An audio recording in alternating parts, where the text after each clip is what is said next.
कन्हेरी गुफाएं भारत के मुंबई शहर के पश्चिमी बाहरी इलाके में सालसेट द्वीप पर स्थित संजय गांधी राष्ट्रीय उद्यान के जंगलों में एक विशाल बेसाल्ट चट्टान पर बनी गुफाओं और चट्टानी स्मारकों का एक समूह है। इनमें पहली शताब्दी ईस्वी से 10वीं शताब्दी ईस्वी तक की बौद्ध मूर्तियां, नक्काशी, चित्रकारी और शिलालेख है। कन्हेरी शब्द संस्कृत के कृष्णगिरी शब्द से आया है, जिसका अर्थ है काला पर्वत। यह स्थल एक पहाड़ी पर है और चट्टान को काटकर बनाई गई सीढ़ियों के जरिए यहां पहुंचा जा सकता है। गुफा परिसर में 109 गुफाएं हैं। सबसे पुरानी गुफाएं अपेक्षाकृत सादी और अलंकृत नहीं है, जो इस स्थल पर बाद की गुफाओं और मुंबई की अत्यधिक अलंकृत एलिफेंटा गुफाओं के विपरीत है। प्रत्येक गुफा में एक पत्थर का चबूतरा है जो बिस्तर के रूप में कार्य करता था। विशाल पत्थर के स्तंभों वाले एक सभा भवन में एक स्तूप, एक बौद्ध शिवालय है। गुफाओं के ऊपर चट्टान को काटकर बनाई गई नहरें बारिश के पानी को कुंडों में भरती थीं, जिससे परिसर में पानी की आपूर्ति होती थी। एक बार जब गुफाओं को स्थायी मठों में बदल दिया गया, तो उनकी दीवारों पर बुद्ध और बोधिसत्वों की जटिल नक्काशी की गई। कन्हेरी गुफाओं का निर्माण पहली शताब्दी में हुआ था और तीसरी शताब्दी ईस्वी तक यह कोंकण तट पर एक महत्वपूर्ण बौद्ध बस्ती बन गई थी। कन्हेरी में लगभग 51 सुपाठ्य शिलालेख और 26 शिलालेख पाए गए हैं, जिनमें ब्राह्मी, देवनागरी और 3 पहलवी शिलालेख शामिल हैं, जो गुफा 90 में पाए गए हैं। महत्वपूर्ण शिलालेखों में से एक में रुद्रदामन प्रथम की बेटी के साथ सातवाहन शासक वशिष्ठिपुत्र सातकर्णी के विवाह का उल्लेख है। गुफाओं का विवरण। बॉम्बे बंदरगाह के शीर्ष पर स्थित सालसेट द्वीप या शतषष्ठी शैल मंदिरों से विशेष रूप से समृद्ध है।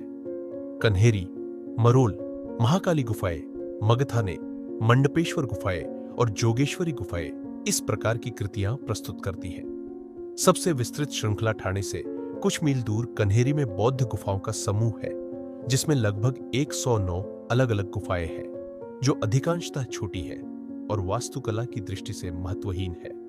मुंबई और वसई से आसान पहुंच के भीतर अपनी स्थिति से उन्होंने जल्दी ही ध्यान आकर्षित किया और 16वीं शताब्दी में पुर्तगाली आगंतुकों और लिंशोटेन, फ्रायर, गेमेली कारेरी, एनक्वेटिल डू पेरोन, साल्ट और अन्य जैसे यूरोपीय यात्रियों और यात्रियों द्वारा उनका वर्णन किया गया।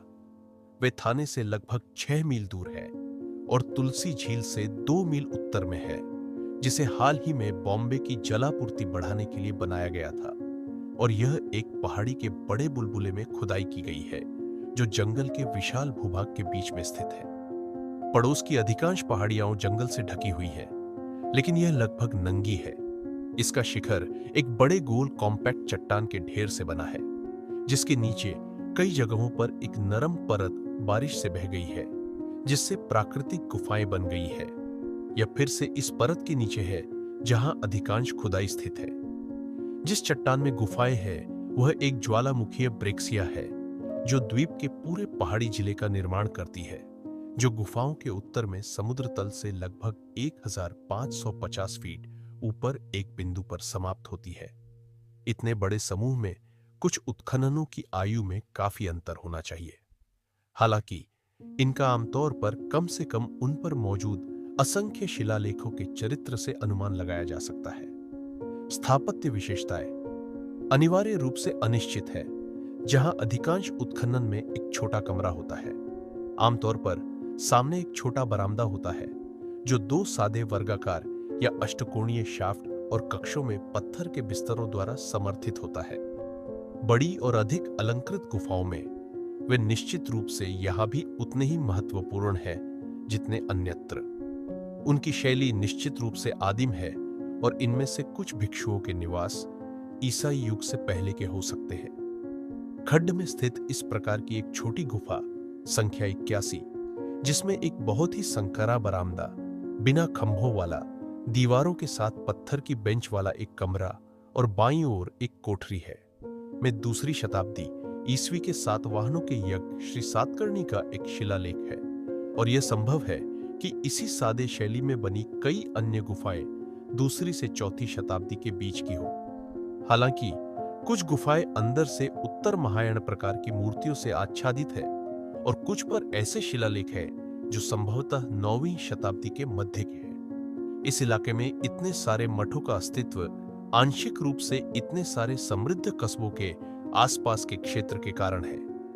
दानदाताओं के निवास के रूप में उल्लिखित स्थानों में उत्तरी कोंकण की प्राचीन राजधानी सुपारका, ग्रीक का सुपारा और अरब लेखकों का सुबारा, कल्याण जो लंबे समय से एक समृद्ध बंदरगाह था, ट्रोम्बे द्वीप पर स्थित चेमुला, ग्रीक भूगोलवेत्ताओं का साम्यला और वास्या शायद वसैया बेसिन शामिल है।